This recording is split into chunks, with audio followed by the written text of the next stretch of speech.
Asociación Camino Anima Mundi presenta.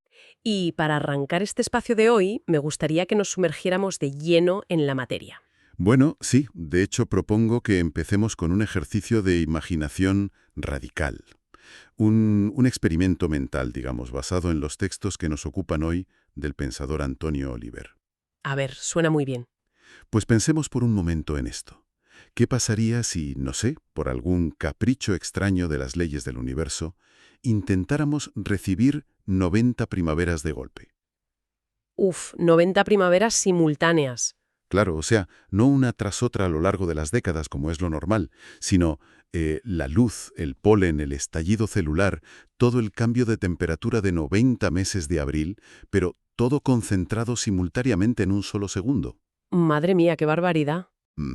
O fíjate, para llevarlo a un terreno aún más íntimo, ¿qué ocurriría si intentáramos experimentar 90 años de vínculos afectivos con toda su intensidad, sus alegrías absolutas y sus desgarros más profundos, en un único instante? Bueno, la lógica más elemental nos dice que el resultado de algo así no es precisamente alcanzar la plenitud absoluta. Exacto. La respuesta es la anulación total. O sea, semejante nivel de intensidad sencillamente fundiría cualquier sistema nervioso. Claro, colapsaría cualquier psique, porque la estructura humana no está diseñada, vamos, ni de lejos para soportar el peso de la totalidad. Eso es. Y creo que el planteamiento de ese colapso es un punto de partida perfecto para la inmersión que vamos a realizar. Totalmente. Y de hecho, ese es el núcleo de nuestro viaje conceptual de hoy. El objetivo es adentrarnos hasta la mismísima raíz en lo que Antonio Oliver denomina el concepto 4, que es Dios en dosis. Que a menudo él subtitula en su obra como la pedagogía del tiempo, ¿verdad? Efectivamente. Y la misión de nuestro análisis aquí es sumamente ambiciosa, porque, requiere desmontar una creencia que todos llevamos instalada por defecto. Queremos cambiar radicalmente la percepción que tenemos sobre el propio reloj. Ya, dejar de verlo como un enemigo. Eso es. Se trata de abandonar esa visión tan trágica del tiempo, como si fuera un ladrón silencioso que nos va robando la vida minuto a minuto, para empezar a comprender los segundos y las horas como el vehículo perfecto y el único posible, de hecho, para asimilar una entrega absoluta. Claro, pero ese giro mental exige resolver primero un interrogante monumental. Porque si partimos de la base filosófica de que lo infinito, por pura definición ontológica, no cabe en lo finito. Hay una tensión insalvable ahí. Exacto, una paradoja gigante. ¿Cómo puede el ser absoluto, o sea, la totalidad de la existencia, entrar en contacto con una criatura limitada sin que ésta quede absolutamente destruida por la magnitud del impacto? Es el problema de las 90 primaveras que decíamos, pero a escala cósmica. Pues para resolver esa aparente imposibilidad, tanto geométrica como existencial, Oliver detalla la estrategia fundamental de la creación. Y es fascinante porque, dado que el ser absoluto no puede darse de una sola vez sin pulverizar nuestra finitud, utiliza la creación material y el transcurrir del tiempo para, literalmente, traducirse. Traducirse. Me gusta mucho esa palabra. Es que es tal cual.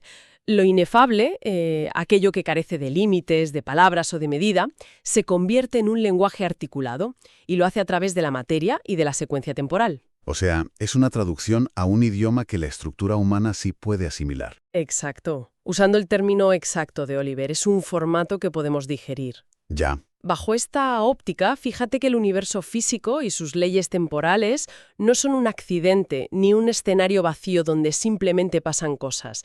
Son, en esencia, un sistema de dosificación. ¡Qué potente! Y llevando esa idea de la dosificación a una imagen que clarifique este mecanismo físico del que hablamos, imaginemos a alguien a punto de morir de sed en medio de un desierto. Vale. Y de pronto se le ofrece agua, pero abriéndole directamente en la boca una manguera industrial de alta presión que está conectada a la red de un océano entero. Bueno, lo destroza. Claro, la presión del agua, la fuerza y el volumen absoluto no saciarían su sed en absoluto, reventarían a esa persona en milisegundos. Totalmente. Lo que hace falta para que esa abundancia oceánica sea nutritiva y no letal es un reductor de presión. O sea, se necesita un humilde vaso de agua. Me parece una analogía brillante, porque siguiendo el esquema de Oliver, cada segundo que marca el reloj actúa exactamente como ese vaso de agua.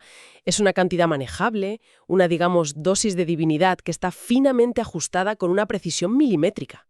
para que el organismo humano y el espíritu puedan asimilar la realidad sin desintegrarse. Eso es. Esa mecánica de la presión frente a la capacidad ilustra perfectamente el concepto. El tiempo es el dosificador que convierte una intensidad que sería letal en un alimento vital. Y claro, si se asume que la creación entera, con toda su lentitud y su materialidad, funciona como esta inmensa maquinaria de traducción. Entonces, la relación del ser humano con el calendario tiene que reconfigurarse desde los cimientos. El paso de los días ya no puede verse como una cuenta atrás al vacío. Exactamente. Pero, a ver, si el tiempo es ese vaso de agua, la pregunta obligada que surge es, ¿qué es realmente el tiempo en este marco de pensamiento? Porque, seamos sinceros, la teoría choca frontalmente con nuestra experiencia cultural del día a día. Desde luego. Repasando el material documental de Oliver, concretamente en sus lecciones grabadas sobre cristianismo para el segundo milenio, hay una aproximación muy gráfica a esto. En esas cintas, Oliver aparece frente a la pizarra, ilustrando cómo la divinidad, y cito, se destapa y se vierte dentro de la historia humana. Sí, son unas imágenes muy vívidas. Mucho. No describe a un motor inmóvil, aislado y estático en otra dimensión, que es a lo mejor la idea más clásica, sino un fluir constante e ininterrumpido hacia el interior de nuestra realidad temporal. Y al plantear ese esquema en la pizarra, Oliver entra en combate directo contra lo que él mismo diagnostica como el nihilismo temporal. El nihilismo temporal.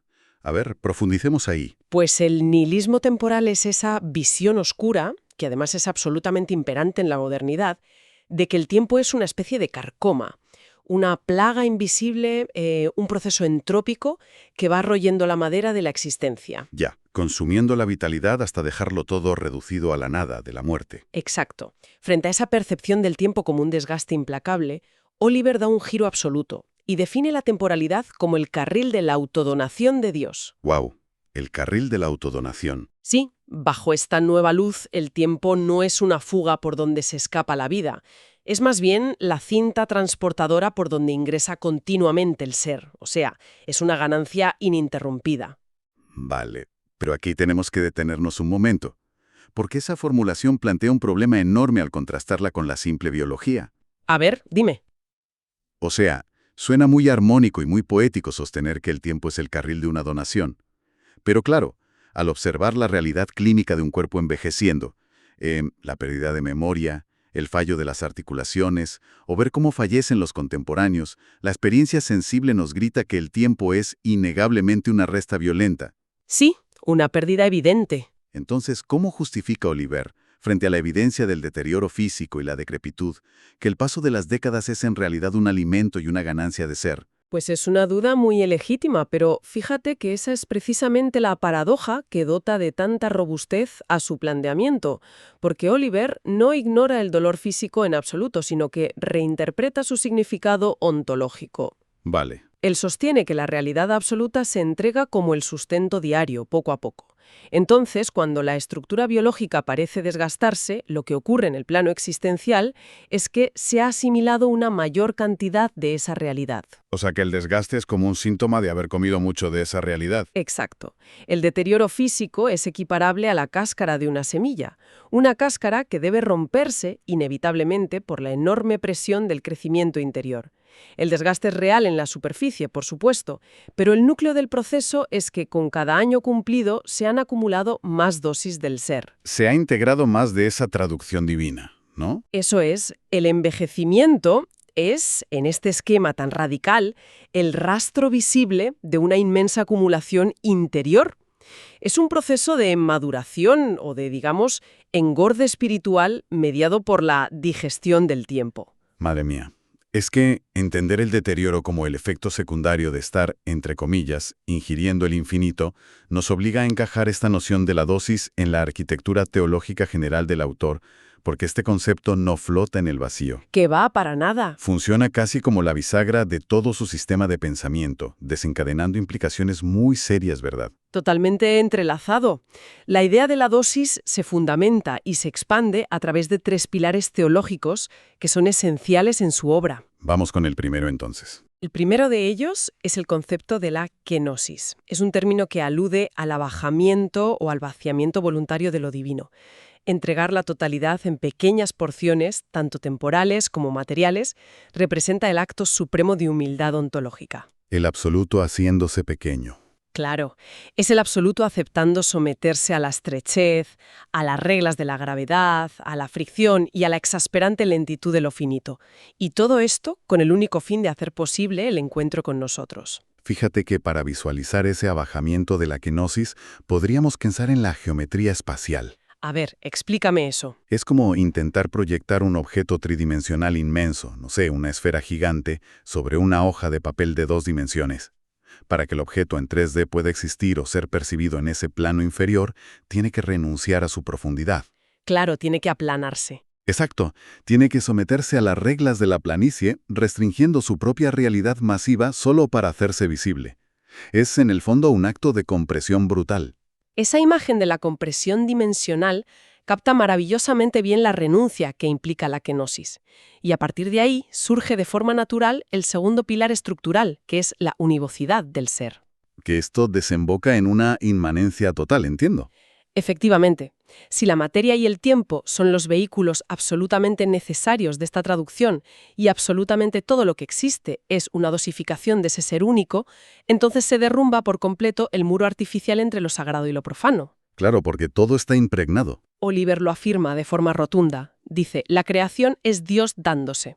Esto significa que lo divino no está confinado a, no sé, un ritual de domingo, mientras que el resto de la semana transcurre en un universo de materia inerte. O sea que desde la formación de una nebulosa a años luz de aquí, hasta el polvo que se acumula en el rodapié de un salón, todo participa de esta misma dosificación incesante. Todo es dosis.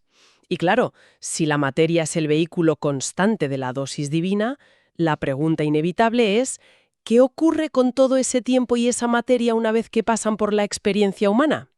Y aquí, justo aquí, es donde llegamos al tercer pilar, que representa el clímax de la pedagogía de Oliver. El concepto del cuerpo de cosecha. Ese mismo. La tesis sostiene que todas estas dosis temporales y materiales que se ingieren y que se deciden a lo largo de una biografía no se disuelven en el pasado. Lejos de desvanecerse en la nada, actúan como la materia prima exacta con la que se amasa o se construye la identidad definitiva en la resurrección.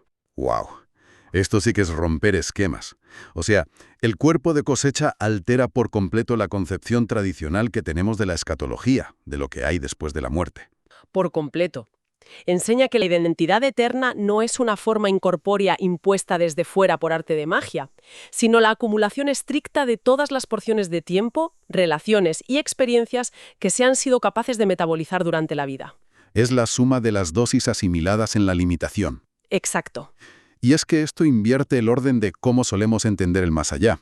O sea, deshace esa típica imagen de la vida eterna como una inmensa sala de espera donde, al final del trayecto temporal, viene alguien y te otorga un billete de entrada a un escenario completamente nuevo. Claro, el premio final. Eso es.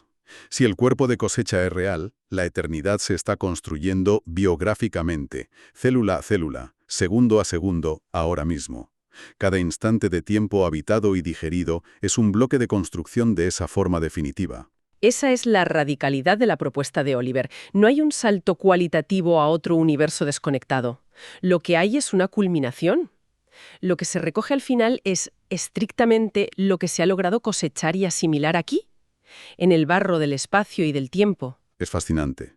Ahora bien, formulando una inmanencia tan, digamos, invasiva, donde cada partícula del universo y cada segundo del reloj son portadores de la divinidad, a ver, esto enciende todas las alarmas de la filosofía clásica. Sí, por supuesto. Es muy fácil que este discurso derive hacia lugares comunes un poco peligrosos. Porque al escuchar que toda la creación es una dosis, la crítica obvia es, oye, ¿no estamos reduciendo esto a afirmar que una simple piedra en el suelo es Dios? ¿No estamos cayendo en un monismo simplista donde el creador se agota en su creación? Es una objeción fundamental. Y por eso es vital delimitar las fronteras ontológicas de Oliver para no resbalar hacia esas simplificaciones que mencionas. El concepto 4 se blinda muy bien contra dos grandes desviaciones históricas. En primer lugar, combate el panteísmo grosero. A ver, expliquemos un poco el panteísmo para quien escucha. Pues el panteísmo tradicional postula una equivalencia estática. Es decir, el universo físico es Dios y Dios es el universo físico, sin residuo alguno. Todo es lo mismo. Pero Oliver rechaza tajantemente que la piedra, en su calidad de objeto inerte y delimitado, agote el concepto de la divinidad. O sea, la piedra no es Dios de manera estática. No. Más bien, Dios es el empuje, el dinamismo interno y el sentido que sostiene a esa piedra en la existencia. La materia es el lenguaje, pero ojo, no es el límite del emisor. Vale, entiendo. Es la diferencia entre adorar, no sé, la tinta impresa en una página de un libro y comprender que esa tinta es solo el vehículo que transporta el significado dictado por el autor. Me parece un ejemplo perfecto. El panteísmo se quedaría adorando la química de la tinta, fascinado con el papel, mientras que Oliver pide leer la donación que fluye a través de ella. Una distinción crucial, desde luego. Muy crucial. Y la segunda desviación que Oliver desarticula con igual contundencia es el deísmo. El dios relojero, ¿no? Efectivamente. El deísmo imagina un ser supremo como un gran relojero cósmico. Alguien que, diseña el universo, le da cuerda, establece unas cuantas leyes de la física y luego se retira a una distancia infinita para fumarse un puro y dejar que la máquina funcione sola. Claro, el universo como un mecanismo autónomo. Oliver fulmina esta concepción. Niega por completo la existencia de un dios bombero, que interviene esporádicamente apagando incendios existenciales mediante milagros solo cuando el mundo falla. Y por supuesto rechaza al dios ingeniero, que audita el comportamiento de los astros desde una sala de control exterior. Retomando la terminología precisa de la fuente, fíjate que el rechazo a ese dios ingeniero nos deja frente a una realidad abrumadora. Porque si no es un arquitecto que contempla el avance de la obra desde la acera de enfrente, Oliver concluye que Dios es la máquina misma dotada de sentido. Exactamente. No hay separación espacial ni temporal entre el origen y el proceso. La inmanencia real significa que la donación ocurre desde dentro de los engranajes de la realidad. O sea, al rechazar tanto la fusión estática del panteísmo como la lejanía fría del deísmo, Oliver sitúa la existencia en un punto de tensión perfecto. El mundo es profundamente material, regido por el tiempo, sí, pero está atravesado en cada uno de sus átomos por una intencionalidad sagrada e incesante. Has resumido perfectamente el andamiaje filosófico. Bueno, pues, una vez despejado ese andamiaje que sostiene todo esto, creo que es imperativo realizar un aterrizaje existencial. Totalmente necesario. Porque la verdadera prueba de fuego de cualquier sistema de pensamiento no es su elegancia teórica en un libro, sino su capacidad de responder a una pregunta muy básica.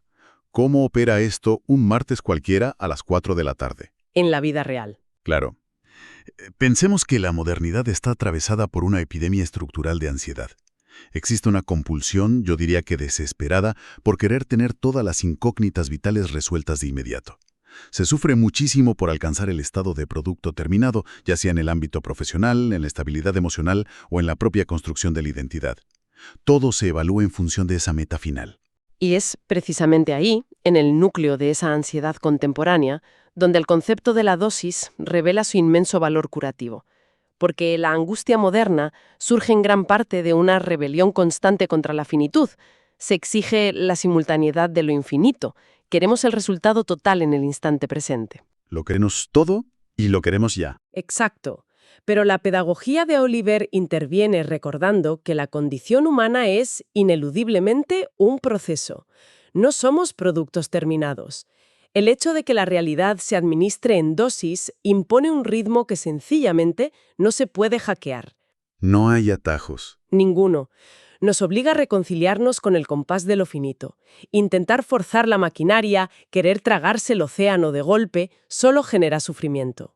¿Sabes que ese respeto obligado por el ritmo de asimilación remite de forma muy directa a una de las imágenes clásicas que Oliver recupera en sus textos, que es el simbolismo del maná diario, el de los relatos del desierto? ¡Ah!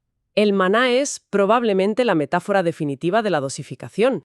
Cuéntanos un poco cómo lo aplica. Pues, según la antigua tradición del Éxodo, el alimento que aparecía milagrosamente en el desierto venía condicionado por una regla muy implacable. La ración era estricta y exclusivamente para el consumo del día. Si alguien, movido por la ansiedad o por el simple instinto de supervivencia, intentaba acumular maná para asegurarse el futuro, Se estropeaba, ¿no? ¿se corrompía y se pudría durante la noche? Sí. De igual forma, si alguien intentaba sobrevivir aferrándose al recuerdo nostálgico de la ración de ayer, pues la inanición era inevitable. Oliver traslada esta regla antigua a la experiencia íntima del tiempo. La dosis del ser tiene caducidad diaria. Qué buena imagen. O sea, angustiarse tratando de procesar la dosis de mañana es un esfuerzo estéril porque ese tiempo aún no posee consistencia ontológica. Básicamente, no existe. Eso es. Y quedarse atrapado intentando extraer vida de la dosis de ayer es igual de inútil. La donación de la realidad ocurre de forma exclusiva, intensa y total en el ahora. Claro, y saber que no hay que resolver el enigma de la vida entera hoy mismo, sino que basta con abrir la capacidad de asimilación a la dosis de este preciso segundo, supone un alivio psicológico inmenso para cualquiera. Es muy liberador. Y lo bueno es que Oliver no deja esto en una abstracción sobre el tiempo en el desierto, lo aterriza en la interacción física con el mundo a través de algo que él denomina la Eucaristía de la vida. Esa es una expansión bellísima de la inmanencia. Oliver propone que, al igual que en la tradición cristiana existe el sacramento de comulgar bajo una especie material en el altar, la propia estructura de la creación nos invita a comulgar continuamente con la realidad que nos rodea. Comulgar con lo cotidiano. Exacto. El asombro ante un paisaje boscoso, la fricción de una conversación compleja o la simple sorpresa de un encuentro no planificado en la calle. Nada de eso es simple escenografía. Son oportunidades reales para ingerir una dosis de la presencia. Es el reconocimiento profundo de que la sacralidad satura cada rincón de lo que muchas veces llamamos erróneamente profano. Y esa sacralización de la materia común desemboca en la que seguramente es la afirmación más icónica y contundente de Antonio Oliver en todo este material. Una frase que para mí concentra toda su antropología teológica. Sé perfectamente cuál vas a decir. Es que es brutal. Dice, un hombre que sabe poner planos los dos pies ya es cristiano. En los dos pies. Es maravillosa. La densidad de esa imagen es asombrosa, la verdad, porque plantea que el desplazamiento físico, o sea, el acto mecánico y animal de trasladar el peso de un paso a otro, no es un trámite sin sentido. El mero hecho de apoyar la planta del pie firmemente sobre el suelo, aceptando la gravedad y el contacto con la tierra, constituye en sí mismo un acto de afirmación teológica. Así es. Llenar los pulmones de aire por la mañana o simplemente detener la mirada en la rugosidad de la corteza de un pino dejan de ser procesos biológicos neutros. Se revelan como formas directas de recibir la dosis de realidad que mantiene el pulso de la existencia. Se trata, en definitiva, de la redención absoluta del ordinario. Totalmente. Cuando se asimila que el suelo que se pisa es el carril material por donde el ser absoluto se está entregando, conceptos como el aburrimiento, la futilidad o el tiempo perdido pierden toda su base de operaciones. Ya no existen los tiempos muertos. Claro. Estar atrapado en un atasco de tráfico, aguantar la tensión en una sala de espera de un hospital o sostener el silencio denso de una habitación vacía. Todos esos momentos están igualmente saturados de esa donación continua, ¿verdad? Todos y cada uno de ellos. Aprender a detener el juicio de urgencia para sencillamente saborear la resistencia y la textura de la dosis presente es el mayor ejercicio de lucidez que pueda realizar la conciencia humana. Es tremendo. Bueno, pues haciendo balance de este recorrido, partimos de la incompatibilidad entre el infinito y la fragilidad humana y hemos culminado mostrando que lo más monótono y ordinario es en realidad un camuflaje de altísima intensidad. Así es. Comenzamos analizando por qué una totalidad repentina desintegraría a una criatura finita, y la respuesta que hemos hallado es que esa inmensidad se hace asequible precisamente troceándose en fracciones de reloj y en fragmentos de materia. Efectivamente. Se ha evidenciado también que el envejecimiento no es la victoria de una carcoma que nos precipita hacia el vacío, sino el efecto secundario de transitar el carril donde se va amasando el llamado cuerpo de cosecha, metabolizando eternidad en cada instante. Y bueno, finalmente, se ha disuelto la frontera ilusoria entre el templo y la acera, asumiendo que el simple acto de caminar, poniendo los pies planos, es un ejercicio de inmanencia radical. Un viaje conceptual muy completo. Sí. Y todo este trayecto analítico empuja hacia un pensamiento final, una fricción conceptual, digamos, para dejar resonando en la mente al concluir esta inmersión. A ver. Si se acepta que la vida eterna no es un escenario post-mortem que arranca cuando el cuerpo biológico claudica, sino que se está construyendo, ingiriendo y decidiendo de forma irreversible en el presente, bajo la tiranía aparente del calendario, entonces la perspectiva cambia por completo. Da un vuelco total. El siguiente ciclo respiratorio, el próximo movimiento ocular justo en el instante en que se haga el silencio al terminar este espacio, no puede catalogarse ya como un simple espasmo de la fisiología humana. Queda abierta una pregunta crucial. ¿Qué ocurriría en nuestra arquitectura vital si decidiéramos abrazar ese próximo y minúsculo segundo, no como un trámite hacia otra cosa, sino exactamente como la dosis definitiva de realidad que nos mantiene vivos? Esa es precisamente la provocación que subyace a toda la obra de Oliver. Es el coraje inagotable que requiere aprender a detener la inercia de la prisa para reconocer y finalmente saborear la inmensidad que se oculta en la porción de tiempo presente. Para seguir compartiendo inquietudes, dudas y continuar profundizando juntos en este camino conceptual, la invitación queda abierta para escribirnos al correo quiero@animamundi.org.